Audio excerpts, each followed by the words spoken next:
बहुत खूब, बहुत खूब।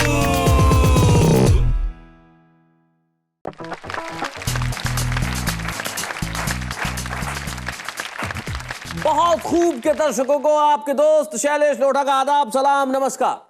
आज अचानक इस एपिसोड में आने से पहले साहिर साहब की कुछ पंक्तियां कहीं सुनाई दी।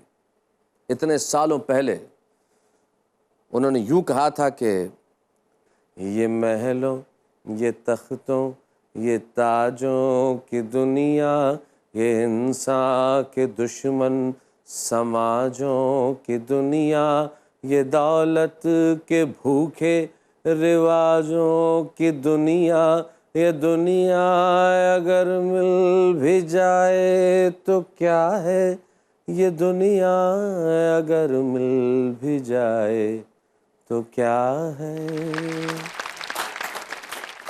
और इतने सालों बाद भी जब इतने अच्छे कवि को हम याद करते हैं तब लगता है कि पंक्तियां सदैव सामयिक रहती हैं, पंक्तियां हमेशा अमर होती है, शब्द कभी मरता नहीं है। इतने सालों बाद भी इन पंक्तियों में वही जान है, वही ताकत है और ऐसा लगता है जैसे आज के दौर के लिए ही लिखी गई है। तब कहते हैं कि शब्द की अगर सबसे बड़ी ताकत है तो वो कविता है, गजल है, शायरी है। तो आइए हम मिलते हैं हमारे तीन ऐसे मित्रों से जिनके पास ये ताकत है। हमारे साथ है लखीमपुर खीरी उत्तर प्रदेश के फारूक सरल साहब,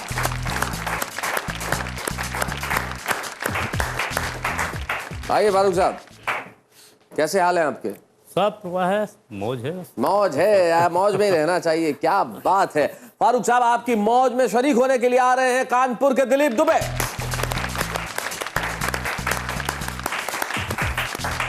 क्या बात है दिलीप साहब, आपका भी स्वागत है इस कार्यक्रम में। और मैं बुला रहा हूं एक निहायत युवा कवित्री जो सिर्फ 12वीं कक्षा में पढ़ती है लेकिन बहुत अच्छा लिखती है, ब्रिजेश भारती।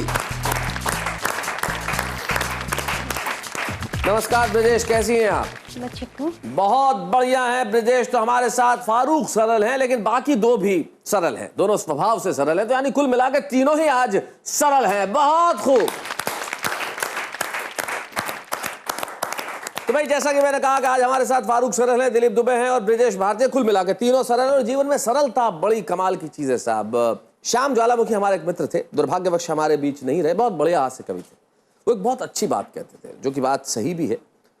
वो कहते थे कि कठिन लिखना कठिन नहीं है लेकिन सरल लिखना बड़ा कठिन है, क्योंकि सरलता सीधे हृदय में उतरती है। और ऐसे ही सरल लिखने वाले कवि को मैं आपके बीच में बुलाना चाहता हूं जिनका नाम है दिलीप दुबे।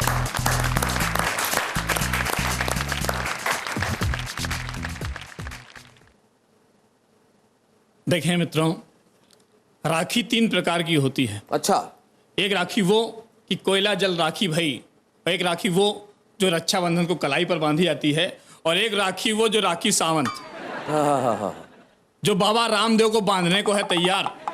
आपने पढ़ा होगा समाचार, यानी कि उनसे शादी रचाने को है बेकरार, कलयुग की महिमा परंपार। एक पत्रकार ने पहले के बाबा अपने तन पर राख ही लपेटते थे, अब राखी बाबा को लपेटने को तैयार है। पहले के बाबा अपने तन पर राख ही लपेटते थे, अब राखी बाबा को लपेटने को तैयार है, कलयुग की महिमा परंपार है। एक पत्रकार ने जब बाबा जी से किया सवाल, इस बारे में आपके क्या है ख्याल? बाबा जी बोले, मुझको पता है कि इसमें किसकी चाल है। अरे हमने जिनसे काला धन वापसी की मांग की थी उन्हीं का भेजा हुआ ये बवाल है। बढ़िया आदमी बाबा, क्या करें। हमने जिनसे काला धन वापसी की मांग की थी उन्हीं का भेजा हुआ ये बवाल है। मुझको लगता है उनके बिल्कुल नहीं भेजा है। अरे हमने काला धन वापसी की मांग की थी, उन्होंने गोरा धन भेजा। बहुत अच्छे। हमने काला धन वापसी की मांग की थी, उन्होंने गोरा धन भेजा है। उनकी कोई भी चाल मुझको विचलित या तंग नहीं कर सकती, क्योंकि कोई भी मेनका इस विश्वामित्र की तपस्या को भंग नहीं कर सकती। क्योंकि कोई भी मेनका इस विश्वामित्र की तपस्या को भंग नहीं कर सकती। और देखें, रामदेव जी के बाद में अन्ना हजारे का आंदोलन चला जी, तो उसके बाद साहब कई पत्नियों के पतियों को खला। अच्छा। कि एक की पत्नी अपने पति से ऐंठ गई और नाराज होकर अनशन पे बैठ गई। नाराज होकर अनशन पर बैठ गई, बोली, मुझको पता है तुम क्या क्या गुल खिलाते हो, सही सही कुछ भी नहीं बताते हो, तुमने मुझसे बहुत कुछ छिपाया है। अरे अपना सही वेतन तक नहीं बताया, अपना सही वेतन तक नहीं बताया है। पति बोला तुम्हारी समझ में क्यों नहीं आता है, तुम्हारी समझ में क्यों नहीं आता है कि औरत अपनी उम्र और आदमी अपना वेतन सही नहीं बताता है। औरत अपनी उम्र और आदमी अपना वेतन सही नहीं बताता है। पत्नी बोली तुमने आज तक मेरे लिए किया ही क्या है, शादी से लेकर के आज तक आखिर मुझको दिया ही क्या है। पति बोला कैसी ना समझ लुगाई हो, ये जो बच्चन को क्या मैके से लेकर के आई, कैसी ना समझ लुगाई हो, ये जो बच्चन को क्या मैके से लेकर के आई हो। इतना सुनते ही पत्नी खिसिया कर बोली अरे तुम तो रहते हो हमेशा घर में पड़े पड़े सोते, अगर तुम्हारे भरोसे रहती तो ये भी ना होते।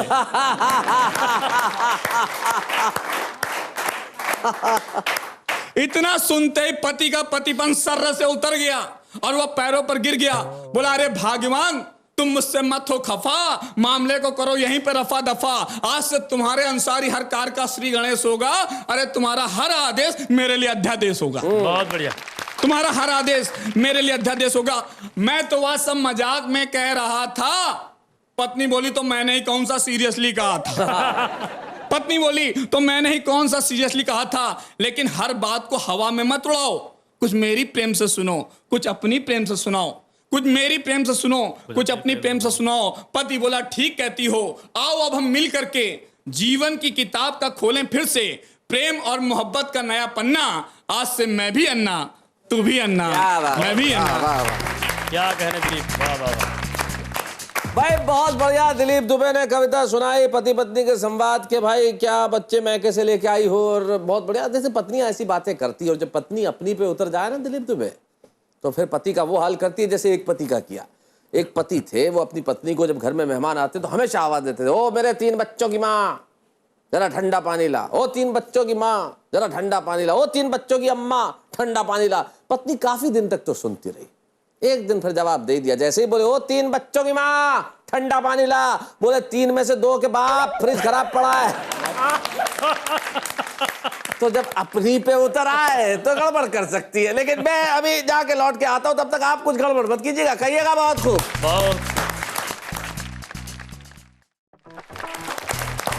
ब्रेक पे से लौट के आ गए हम, और ब्रेक पे जाने से पहले दिलीप दुबे सुना रहे थे कविता। लेकिन मैं एक ऐसी आत्मविश्वासी लड़की से कविता सुनवाना चाहता हूं जिसका आत्मविश्वास देख के मैं भी कायल रह गया। यकीन मानिए टेलीविजन पे ये बात ज्यादा शेयर करने की नहीं, फिर भी मैं कर लेता हूं। एक लड़की का अचानक मेरे टेलीफोन पे एक दिन फोन आता है और मैं उठाता हूं, सर आप शैलेश लोढ़ा सर बोल रहे हैं? मैंने कहा जी बोल रहा हूं। सबसे पहले तो मैं इस सोच में था कि ये नंबर कहां से प्राप्त हुआ, लेकिन मैं जब तक पूछूं तब तक बोले सर मैं अलीगढ़ से ब्रजेश भारती बोल रही हूं और मैं आपको एक कविता सुनाना चाहती हूं। बिना मेरे कुछ रिएक्शन का इंतजार किए उसने सुनाना शुरू कर दिया। मैं ये आत्मविश्वास देख के दंग रह गया, और जैसे ही उसने 4 पंक्तियां खत्म की, मैंने कहा तुमने बहुत अच्छा सुनाया है और वो दिन दूर नहीं है जब तुम बहुत खूब में आओगी। और वो लड़की है ब्रजेश भारती, जिसने पूरे आत्मविश्वास के साथ मुझे अपनी 4 पंक्तियां सुनाई थी, और आज वो बहुत खूब के इस मंच पे मैं जोरदार तालियों से स्वागत करना चाहता हूं ब्रजेश भारती का। आइए और अपना एक गीत सुनाइए। मैं बहुत ही शुक्रिया अदा करना चाहूंगी इस बहुत खूब प्रोग्राम का। सुनाए। गोवर्धन मधुवन वृंदावन और महावन जाऊं। क्या बात है। ये जुगन मन मोहन में पर तुमको ढूंढ न पाऊं। क्या बात है भाई, बहुत अच्छे, बहुत बढ़िया, बहुत बढ़िया, बहुत अच्छे। गोवर्धन मधुवन वृंदावन और महावन जाऊं। ये जोगन मन मोहन में पर तुमको ढूंढ न पाऊं। बहुत अच्छे। ऐसी नजर मुझे दे सांवरिया, क्या बात है। जित देखूं मैं तुम्हें पा जाऊं। वाह वाह वाह वाह, बहुत अच्छे। गोवर्धन मधुवन वृंदावन और महावन जाऊं। ये ब्रजमंडल छोड़ के तूने कहाँ बसाया डेरा, इस जीवन तन मन धड़कन पर नाम लिखा है तेरा। वंशी वट पान घट वट सुनो, बंसी वट पन घटवट सुनो, बैठी नीर बहाऊं। वाह वाह वाह वाह वाह, बहुत खूब, बहुत अच्छे भाई, बहुत बढ़िया, बहुत अच्छे। सांवरिया जित देखूं मैं तुम्हें पा जाऊं, गोवर्धन मधुबन वृंदावन और महावन क्या बात है। जाऊं। सूरज चांद सितारे प्यारे तेरे सभी नजारे, इन सब से भी बढ़कर मोहन तेरे जवां इशारे। एक इशारा जीवन सारा, एक इशारा जीवन सारा, बैठी आज लुटाऊं। क्या बात है।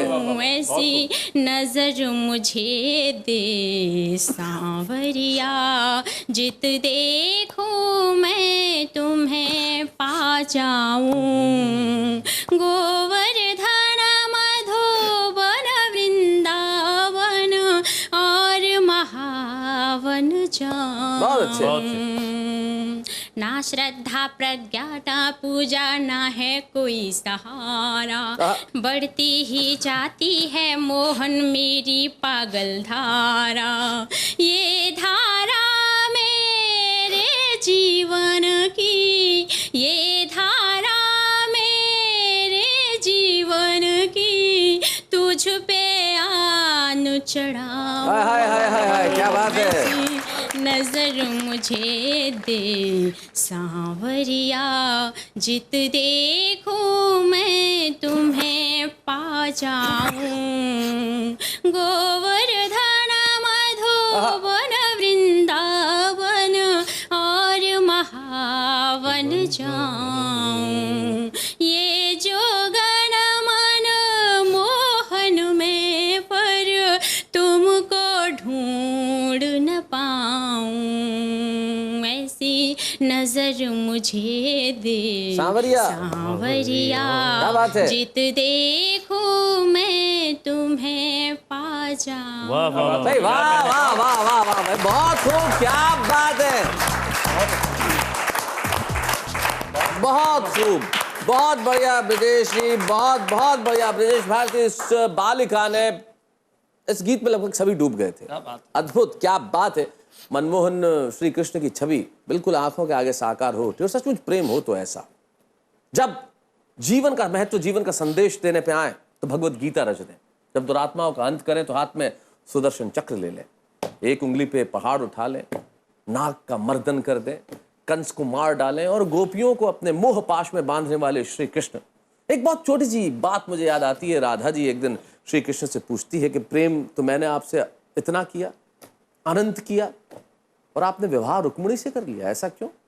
मुस्कुराते हुए भगवान जवाब देते हैं कि राधे, एक छोटी सी बात बता, विवाह करने के लिए कितने लोग चाहिए? बोले 2 लोग चाहिए। 2 लोग आपस में विवाह करते हैं। बोले मैं और तू तो एक ही हैं, फिर विवाह कैसे?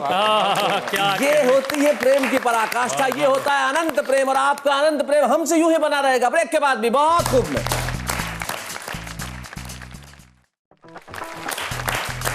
मैं जानता हूं आप इंतजार कर रहे हैं हमारा, और हम आपकी परीक्षा पे खरे उतर गए हैं समय पर आके, बहुत खूब में। तो आइए अब हमारे भोजपुरी बयार के सेगमेंट में मैं एक ऐसे कवि को बुलाना चाहता हूं जो मूलतः शिक्षक है लेकिन बहुत अच्छा लिखते हैं और लोक भाषा की अपनी कविता के लिए बड़े प्रसिद्ध हैं, बड़े लोकप्रिय हैं। नाम है उनका फारूक सरल साहब। भाई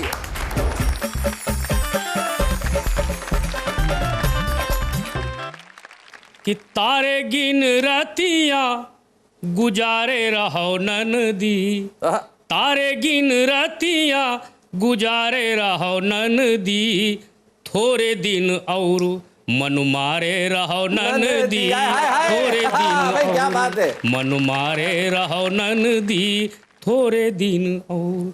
कि बरु खोजी खोजी घिसी ससुरा की पनही बरु खोजी खोजी घिसी ससुरा की पनही मन का नमित तोरे मिला कोई अबही कबहू तो मिली तोरे भागी कै लकीरिया कबहू तो मिली तोरे भागी कै लकीरिया और पोर पोर सगुन बिचारे रहो ननदी थोड़े दिन और मनु मारे रहो ननदी थोड़े दिन और माना की जुलूम करे 20 की उमिरिया माना की जुलूम करे 20 की उमिरिया सुधीरा है तन की ना मन की खबरिया सुधीरा है तन की ना मन की खबरिया रूप का निहारे तोरे जग की नजरिया रूप का निहारे तोरे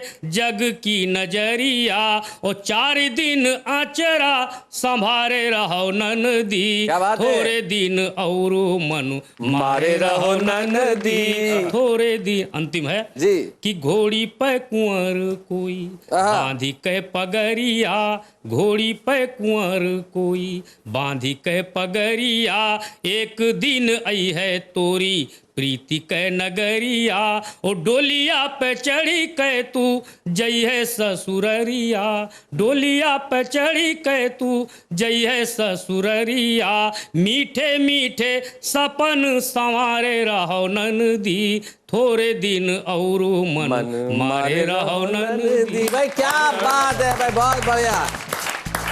ये है हमारी लोक भाषा के मिठास और ये है हमारी संस्कृति जिसमें भाभी जो है ननद को कह देती है थोड़े दिन और मन मारे रहो ननदी। भाई क्या बात है, मन पे काबू करने का इतना बढ़िया गीत। लेकिन आप अपने मन पे काबू मत कीजिए। अगर आप लिखना चाहते हैं हमें खत तो लिखिए और आप हमें करना चाहते हैं ईमेल तो कीजिए और आप में से कोई सुनाना चाहता है कविता तो कीजिए, हमसे संपर्क अपनी डीवीडी भेजिए जैसे कि आज ब्रजेश भारती ने यहाँ सुनाया। ऐसी ही प्रतिभाओं को हम आगे लाते रहेंगे और देश को सौंपते रहेंगे।